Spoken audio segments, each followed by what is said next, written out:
નમસ્કાર મિત્રો, હું છું આચાર્ય ડોક્ટર અજય પંડ્યા અને સત્યમ જ્યોતિષ કાર્યાલયની અંદર આપનું હાર્દિક સ્વાગત છે. મિત્રો, ઘણા સમયથી વળી પાછો સમયની પાબંદીના હિસાબે હું વિડીયો બનાવી નથી શક્યો, પરંતુ અત્યારે આપણો જે વિષય ચાલતો હતો કે નિત્ય પૂજા કઈ રીતે કરવી જોઈએ અને નિત્ય પૂજા કઈ રીતે કરવી જોઈએ, એમાં તમે ક્યાં ક્યાં ભૂલ કરો છો, આ ટોપિક ઉપર ઘણા બધા પ્રશ્નો આવ્યા અને એના સવાલના મેં ઘણા બધા જવાબ પણ આપ્યા હતા. એમાં જે સવાલો થયા એમાંથી વધારે જે પ્રશ્નો હતા એ પ્રશ્નોનો જવાબ દેવાનો હું પ્રયત્ન કરું છું. અહીંયા વધારે પડતા પ્રશ્નો એવા પણ આવ્યા કે દાદા અમારે આરતી કઈ રીતે કરવી જોઈએ અને આરતી પરથી પાણીની ધારાવારી શા માટે આપવી જોઈએ, આરતી થયા પછી ધૂપ અભિવાદિયામી એટલે કે ધૂપ દીપ કઈ રીતે આપવા જોઈએ, આ જે સવાલ આવ્યા છે એમાં હું એવું સમજુ છું કે ઘણા બધા લોકો આરતી ખોટી રીતે કરતા હોય છે. ઘણા લોકો આમ જા ઓમ જા આમ જા ઓમ જા આરતી કરતા હોય છે. એવી રીતે આરતી થતી નથી. ખરેખર કોઈ પણ દેવી દેવતાની આરતી કરતા હોય તો એની એક પદ્ધતિ છે. એટલે અહીંયા બે પ્રકારે જો તમે આરતી કરતા હોય તો એ મહાફળના અધિકારી તમે બનો છો. બાકી ભગવાન દેવી દેવતા ઘણા લોકો એવું પણ કહે છે કે ભગવાનની સામે તો નમન કરીને ઉભા રહ્યો તો પણ સ્વીકાર લઈ, વાત બરાબર છે, પરંતુ તમે જેટલું વાવો છો એટલું જ તમને લણવા મળે. એટલે કે જેટલું તમે ફળની અપેક્ષાથી રાખી અને દેવાલયની અંદર પૂજાપાઠ કરો છો એ પરિપૂર્ણ ફળ મળે. એટલા માટે તમારે પરફેક્ટલી આરતી કરવી જોઈએ અને પરિપૂર્ણ રીતે ધ્યાન દઈને આરતી કરવી જોઈએ. તો આરતી કરવાના બે નિયમો તમને અત્યારે બતાવું છું. પહેલો નિયમ, જે બ્રહ્માંડ છે એ ઓમમાંથી ઉત્પન્ન થયેલો છે, ઓમકાર આકારમાંથી ઉત્પન્ન થયેલો છે. એટલે જો પહેલી આરતી જો તમે કરતા હોય તો ઓમકાર આકારથી તમારે ઓમ બની જવું જોઈએ. આવી રીતે આમ આવવાનું, આમ ગયા, પછી અહીંથી આમ કરી આમ જાઓ. પરંતુ અહીંયા ઘણા સાધુ સંતો અને બ્રાહ્મણોને માટે પણ હોમકાર બનાવવો અઘરો થઈ પડે છે. આથી કરી અને શાસ્ત્રની અંદર જે બીજા બે શબ્દો કીધેલા છે, એટલે કે બીજી પદ્ધતિ જે છે એ આરતી કઈ રીતે કરવી જોઈએ, તો હોમકારની અંદર 14 બ્રહ્માંડ, જે ભૂલોક, પૂર્વલોક, જનલોક, તપલોક, સત્યલોક સહિત 14 લોકની આરતી કરી એટલે બ્રહ્માંડની આરતી કરી ગણાય છે. એવી જ રીતે અહીંયા તમે કોઈ પણ દેવી દેવતાની આરતી ઉતારતા હોય, ચાહે શિવજીની આરતી ઉતારો, ચાહે રામની ઉતારો, ચાહે કૃષ્ણની ઉતારો કે આપણે કુલદેવીની ઉતારો, કોઈની પણ આરતી ઉતારતા હોય ત્યારે આ બીજો નિયમનો કોઈ પણ વ્યક્તિ નાનામાં નાનો સામાન્ય વ્યક્તિ પણ પાલન કરી શકે છે. કઈ રીતે?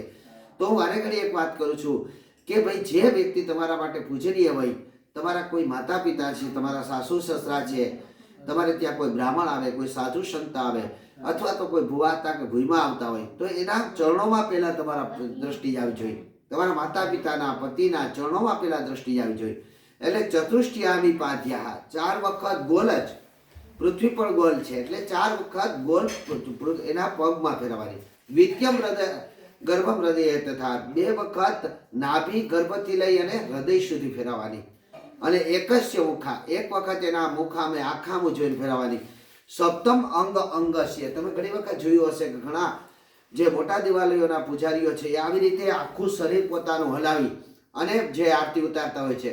તો એ સપ્તમ અંગસ્ય, પગના તળિયાથી માંડી અને માથાના વાળ સુધી આપણે એની આરતી ઉતારવાની હોય. એટલે 7 વખત આવી રીતે આરતી ઉતારવાની. એટલે પેલા પગમાં 4 વખત, પછી 2 વખત એના પેટ અને હૃદય સુધી, અને 1 વખત મુખ, એટલે 7 વખત થયું. ને 7 વખત આમ ફેરવું એટલે કેટલી વખત થયું? તો કે 14 વખત.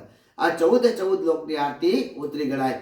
તો આજે મેં તમને આરતી કઈ રીતે ઉતારવી, એક ઓમકાર આકારની અંદર આરતી ઉતારી શકો, અને બીજી પદ્ધતિ આપે 14 વખત આવી રીતે આરતી ઉતારવી જોઈએ. એથી લાંબી આરતી ઉતારવાની ખરેખર કોઈ જરૂર હોતી નથી, પરંતુ ઘણી જગ્યાએ એક માહોલ બનાવવા માટે, એક ઉર્જા બનાવવા માટે અને હોરાઓને તૈયાર કરવા માટે ઘણી જગ્યાએ અડધી કલાક 45 મિનિટની પણ આરતી થાય છે. તો ત્યાં આ પતી ગયા પછી શું કરવું? અથવા તો અન્ય દેવી દેવતાઓ છે એવા પણ પ્રશ્ન આવ્યા હતા કે દાદા તમે કીધું કે આરતી, કારણ કે મેં ઘણા યજ્ઞની અંદર મેં આ સમજાવેલું છે, તેમાં પૂછ્યું હતું કે મેં બરાબર છે, અમારી કુળદેવીને અમે આરતી ઉતારી લીધી, પણ બાજુમાં ગણપતિ છે, બાજુમાં હનુમાનજી કે અન્ય દેવી દેવતાઓ છે, તો એની આરતી અમારે કઈ રીતે કરવી જોઈએ? તો ખરેખર મધ્ય દેવ જે છે, મુખ્ય દેવ છે, એની આરતી તમે આ રીતે ઉતારો. અન્ય દેવી દેવતાઓ છે તો એને 4 વખત આવી રીતે આરતી અંગસ્ય કહી અને 4 વખત ફેરવી લ્યો તો ચાલે, અથવા તો 7 વખત ફેરવી લ્યો તો ચાલે. આજે મેં તમને આરતી કઈ રીતે ઉતારી એ વિશે વાત કર્યું. હજી પણ આપણા જે કાંઈ પ્રશ્નો હશે એનો જવાબ હું અવશ્ય આપીશ. હવે પછી આરતીની માથેથી પાણી શા માટે ફેરવવામાં આવે છે અને જળની પ્રદક્ષિણા શા માટે આપવામાં આવે છે, એ સિવાય પણ અન્ય પ્રશ્નોનો જવાબ હું આપીશ. આપના મનની અંદર પણ કોઈ પ્રશ્ન હોય તો અવશ્ય મને કરો.